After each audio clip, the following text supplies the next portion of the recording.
Well, good morning. Let me ask you a question this morning to set up our Psalms for the week.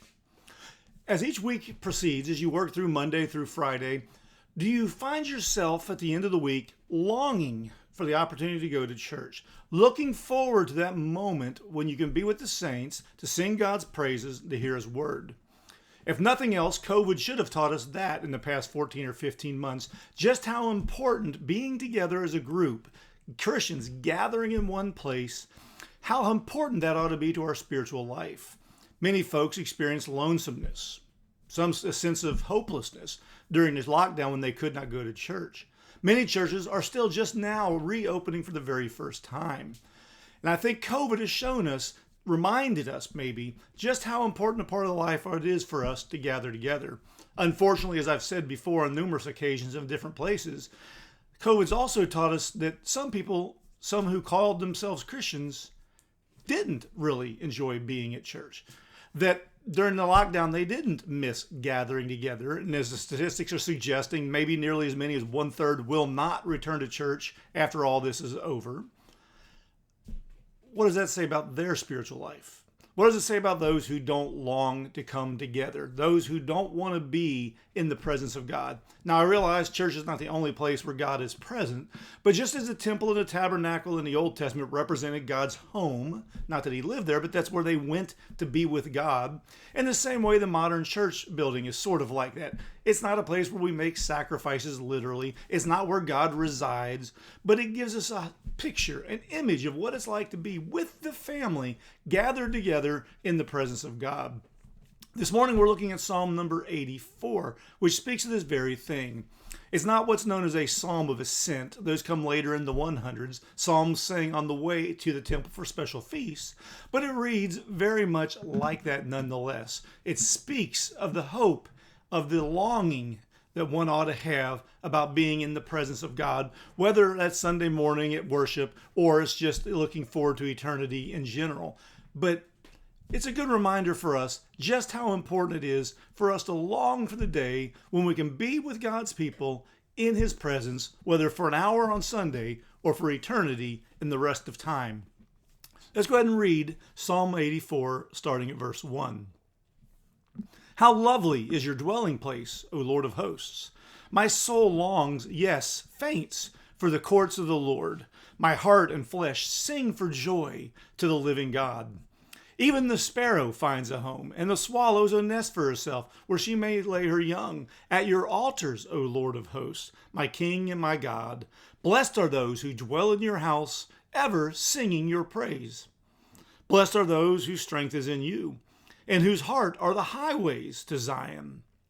As they go through the valley of Beck, they make it a place of springs. The early rain also covers it with pools. They go from strength to strength. Each one appears before God in Zion. O Lord God of hosts, hear my prayer. Give ear, O God of Jacob. Behold our shield, O God. Look on the face of your anointed. For a day in your courts is better than 1,000 elsewhere. I would rather be a doorkeeper in the house of my God than dwell in the tents of wickedness. For the Lord our God is a sun and a shield. The Lord bestows favor and honor. No good thing does He withhold from those who walk uprightly. O Lord of hosts, blessed is the one who trusts in you. And so here the psalmist, listed there at the beginning as the sons of Korah. We don't know exactly who they are. There's a Korah mentioned earlier in the Pentateuch. Korah is the one who rebelled against Aaron's leadership as the high priest, and he and his immediate clan died in the rebellion. And so it might be one of those ironic twists of biblical fate, if you will, that here are those who may be his descendants who are now faithful worshipers of God according to his biblical standard. But the sons of Korah wrote this, and it's clear they're describing an arrival, an occasion in which people are heading to the temple to worship God. And so the thoughts of it are heavy on the mind of the traveler on his way to the temple. Let's go to verse 1. How lovely is your dwelling place, O Lord of hosts. The temple, the one built by Solomon, described as magnificent and amazing. It was destroyed during the exiles in 586, 587 at the hands of the Babylonians. The second temple, the one built under the leadership of Haggai, much smaller and much more disappointing. And then, of course, later on during the time of here Jesus, King Herod rebuilt that temple, made it much larger, much ornate. But the idea here is not the building itself, but what the building represents. That is God's presence. And so wherever God is lovely.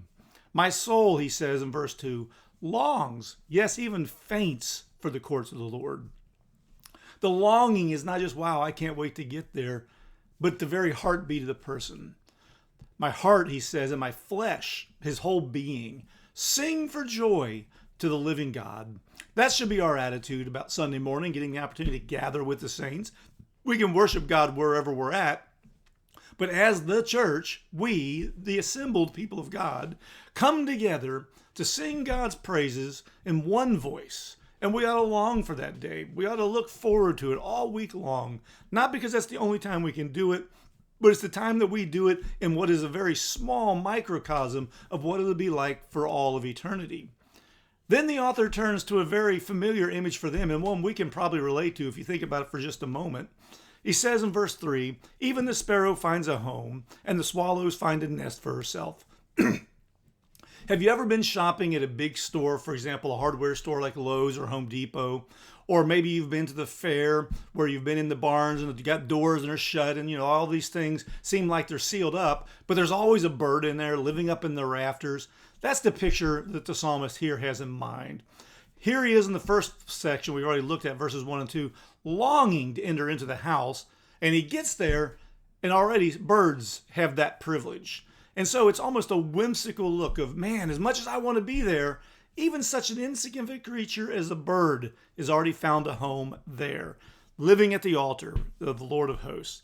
And then he adds, now turning it back to humans, verse 4, blessed are those who dwell in your house, those who are ever singing your praise. It's blessed. It's to be in that relationship. The picture, of course, here is that of salvation. Then he continues on with that theme of blessedness. Verse 5, blessed are those whose strength is in you. Hope, happiness, eternal joy found in those who get their strength only from God. What's the evidence, the image, if you will, of those who are in such an emotional, spiritual condition that their strength is found only in God? In whose hearts are the highways to Zion. Zion, of course, is the physical place where the temple was built, but the images, our hearts are like that road to Zion. Our hearts are leading us, driving us, moving us forward ever to the presence of God. And so he picks up on this image now of the road, the highway, and goes to one that we don't necessarily know the exact location of, but the image is still just as poignant. As they go through the valley of Beck, we don't know where that is. The travelers, the pilgrims, they, notice that word there in verse 6, they make it a place of springs. In this dry and arid land, it's the saints, it's the people being called forward to God who make it a vibrant living place. The early rain also covers it with pools. And they go from strength to strength. Each one appears before God in Zion. And so it's their hopes moving them one time to another, one step in front of the other, driving us, dragging us, compelling us to move towards God. O Lord, God of hosts, hear my prayer. So he's been describing what he's longing for. He's describing what it's like to travel there. Now he lifts up his prayer. He says, give ear, listen to me, O God of Jacob. Behold our shield, O God. Look on the face of your anointed. There's the prayer. That's what he wants. Now, the anointed most often in the Old Testament is a reflection of the king. God has anointed him to be king. Think of King David when Samuel arrived. But the anointed is also messianic language in the Psalms, looking forward to the arrival of Messiah, who will function as the king, who will sit on a throne in Jerusalem. But the king is God's representative here on earth. And so what the psalmist is praying for here is that God would look with favor on the face of the anointed. The one who brings the people to God, the psalmist wants God to bless him so that he can do his job. Why? Verse 10, and notice it begins with the word for. For a day in the house, or a day in your courts is better than 1,000 elsewhere. Just one day in God's presence is better than anything else you can imagine. Again, gives an illustration. He said, I'd rather be a doorkeeper, one who doesn't even get in the house, one who stands nearby, who opens and closes the door for others. I'd rather be a doorkeeper in the house of my God than actually to dwell, to live in the tents of wickedness. It's better to be poor and loved by God than rich and to be his enemy. For the Lord is a sun and a shield. The Lord bestows favor and honor. No good thing does he withhold from those who walk uprightly. And so to be anywhere near God is a great blessing because God is the source of all blessing. And then he wraps it all up there in verse 12 with a summary statement. O Lord of hosts, blessed, there's that word again, blessed is the one who trusts in you. Blessed is the one who trusts in you. Blessed is the one whose salvation is found in the Lord our God. May you this week long for the day that we can sing together in God's presence. But may he also use this week already to be preparing your heart for Sunday to gather with your church, to gather with the saints, and to sing God's praises. And may that sustain you, that weekly nourishment, may it sustain you from week to week for the rest of your life. And may it prepare you for the rest of eternity.